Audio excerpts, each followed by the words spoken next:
Michel Hazanavicius, issu d'une famille juive lituanienne exilée en France, vous débutez en télé à Canal+.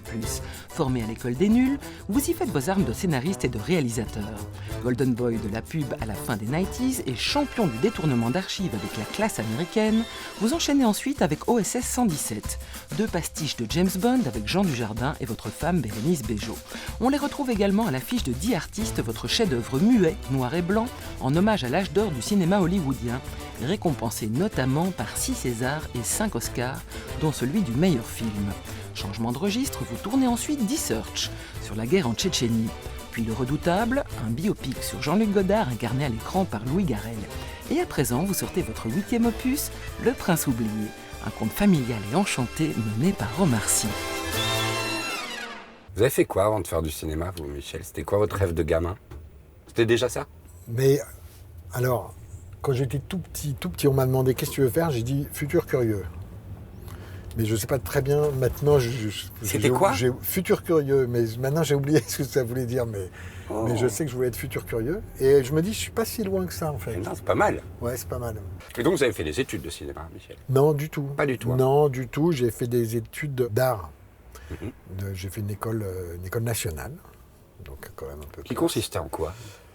Qui consistait à étudier d'abord l'histoire de l'art, à pratiquer toute forme d'art, qui allait du dessin à la sculpture, en passant par tout ce qu'on voulait en fait, qui étudiait aussi un peu le cinéma, qui étudiait l'affiche, qui étudiait la publicité.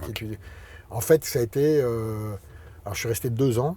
Après, j'ai été travailler, donc j'ai pas été au bout de mes études, mais ça a été 2 ans de réfléchir sur c'est quoi une image en fait. Et ça, c'était quand même très très formateur pour moi. Très...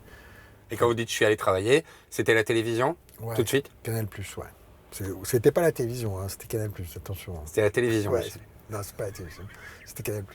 C'est différent. On était très prétentieux à l'époque. Ouais, je sais. Hyper... C'est pour ça que j'essaie de vous faire retomber sur terre, Michel. Ouais, non, c'était un endroit génial où être à la fin des années 80. Il n'y avait pas le web et tout ça. Il y avait pas beaucoup d'endroits où on pouvait faire des images un peu différentes d'un truc très... 10 ans avant, le journal était visé par le ministère de l'Intérieur, enfin sous Giscard et tout. Faut pas oublier, on arrivait d'un truc... les gros mots, tout ça, c'était Et vous avez commencé à faire quoi alors à Canal? J'ai commencé comme stagiaire à filer un coup de main à qui voulait en fait. Et j'étais sur les tournages de petits sketchs. Et donc je faisais de l'électro par exemple, après je faisais des repérages. Enfin, moi j'étais gamin, j'avais je sais pas 21 ans. Apprendre à travailler à cet endroit-là, c'était absolument génial. C'est-à-dire que c'était une espèce de parrainage. Parce qu'en fait, de stagiaire, après, je m'occupais des images détournées dans les nuls de l'émission, donc notamment dans le faux journal. Et donc, j'ai commencé à faire des détournements et tout ça avec eux.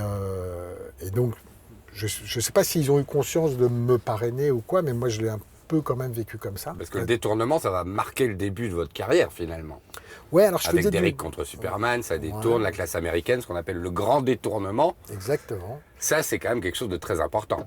Ouais, que je faisais déjà en école d'art, par ailleurs. Et, je faisais déjà des détournements. C'est là que c'est né.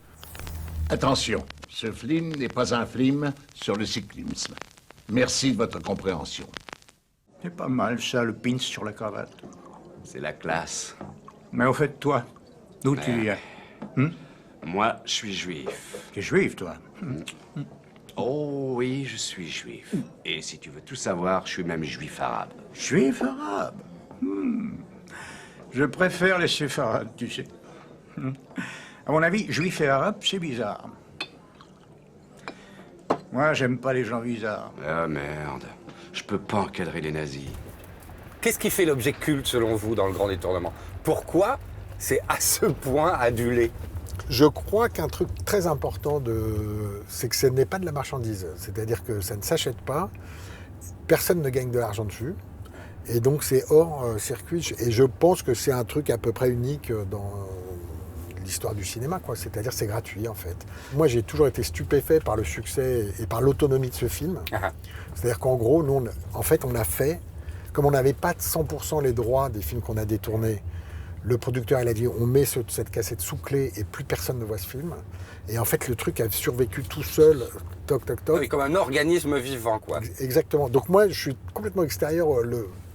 C'est pour ça que quand vous me dites c'est culte, je dis oui sans aucun problème, parce que je n'y suis vraiment pour le coup pour rien. Ça, les gens, ils s'en sont parés.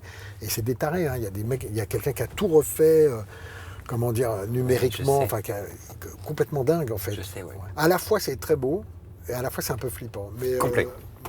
mais c'est quand même très beau. Ouais.